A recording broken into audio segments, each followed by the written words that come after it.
Hey, it's Brad. It is day 10 of our summer habitat marathon. It has been storming all morning.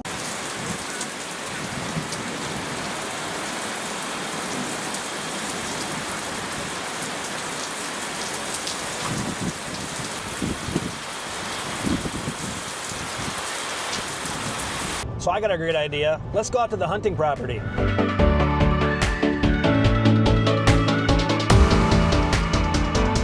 So before we find out what's waiting for us out at the hunting property, I wanted to update you that I actually haven't been able to do much the last few days. I had the opportunity to help one of our kids who lives out of state who was having some car troubles. So a lot of windshield time, and 1,700 miles later, it was a successful trip. We got everything fixed up and had a lot of fun connecting again, and always good to see family when you don't get a chance to do so as often. So definitely worthwhile, but it took us away from our marathon a little bit. Really the only downside was that it was absolutely gorgeous in the 70s, sunny, and yeah, now it's raining. Oh well. So I was all amped up yesterday. I was ready to get the Kubota UTV on the trailer to get that down to the property and really get into all the work we have that's waiting for us out there. If you remember, it looked like we were going to have plenty of sunshine and dry weather for 10 to 12 days. And literally, as I was getting everything ready yesterday, it starts raining.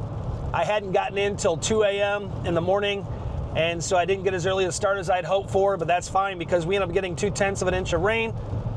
Fantastic for the food plots that are growing, but not so great for moving equipment. So decided to get some other things done yesterday.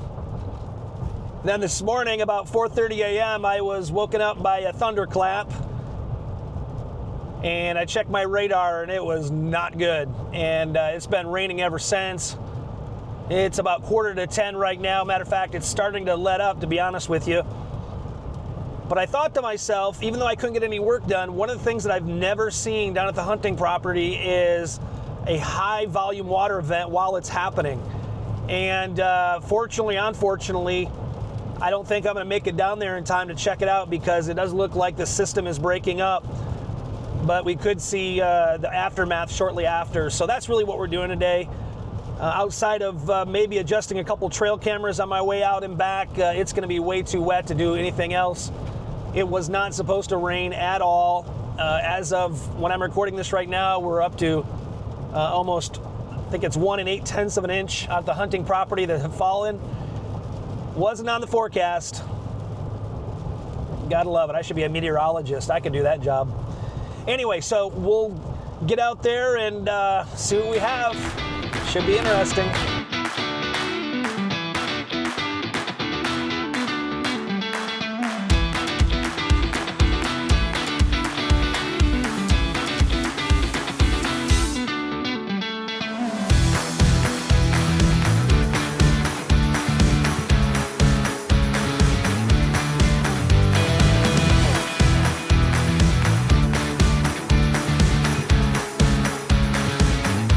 We got out here and the rain looks to be wrapping up. However, as I got to the property, you got to check this out. I stopped on the bridge that goes over the property, and this is the highest I've ever seen the creek. Now, I'm not saying it wasn't higher than this, but I have a sneaking suspicion that there's no way I'm getting across the creek over the low water crossing. I really want to get out there quick to see what this is actually looking like. This is why I came out. All right, well, I just made a pretty stupid discovery.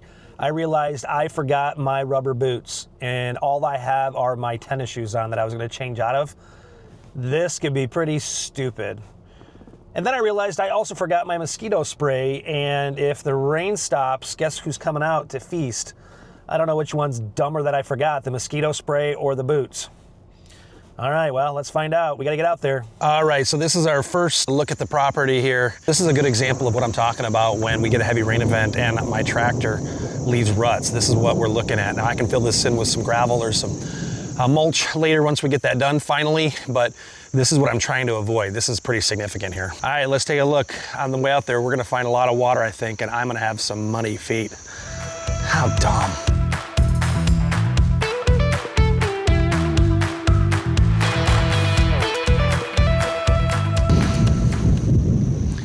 So this is pretty cool here. This is an example of what a low water crossing technically is.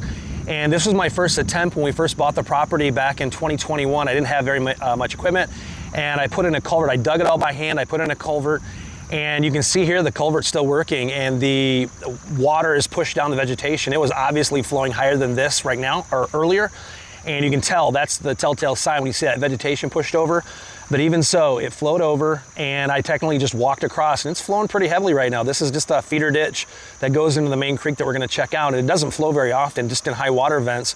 And we may end up on a low water crossing here just to make it easier for us down the road, but I'm so pleased to see how this worked. It's just proof of concept that sometimes some things that don't appear to be very navigable can be with a little bit of sweat equity and some ingenuity. So super happy with this. I walked right over it, pretty cool.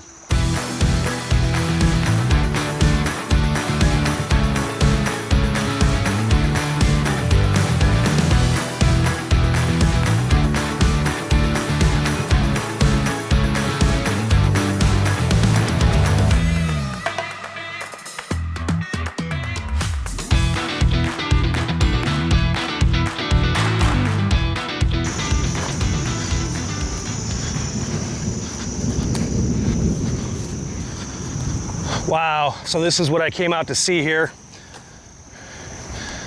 This is actually where the low water crossing is. Without my boots, I am not gonna even try getting down too far, but wow, it's pretty slick here.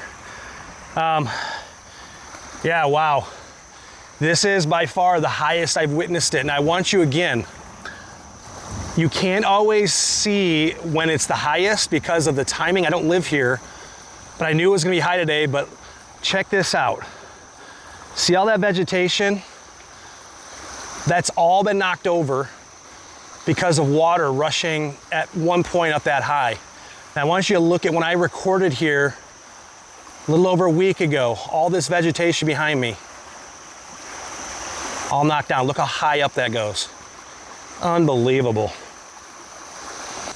Well, I'm assuming my low water crossing is working. It obviously isn't damming anything up, so we'll have to come out soon to see what it looks like after the water recedes. But first and foremost, it didn't create a dam, so that's good. And honestly, I really am regretting not bringing my drone out here. I'll try to get some video of what this looks like at other points, but if I had my drone, I could kind of go down the creek. But boy, this is pretty impressive. It's very difficult to believe that I could be walking down this whole entire creek to access my hunting stands in the fall. Boy, I know it gets up this high occasionally because you can see based on the evidence. Man, this is just unbelievable. Wow. Well, this is what we came out to see. Crazy. Boy, that escalated quickly. I mean, that really got out of hand fast. Well, I was hoping to wrap up before I got back to my truck, but one last gasp from this storm, it started pouring. Fortunately, I did bring a small umbrella, so I didn't get absolutely soaked, but no way that I'm recording out there.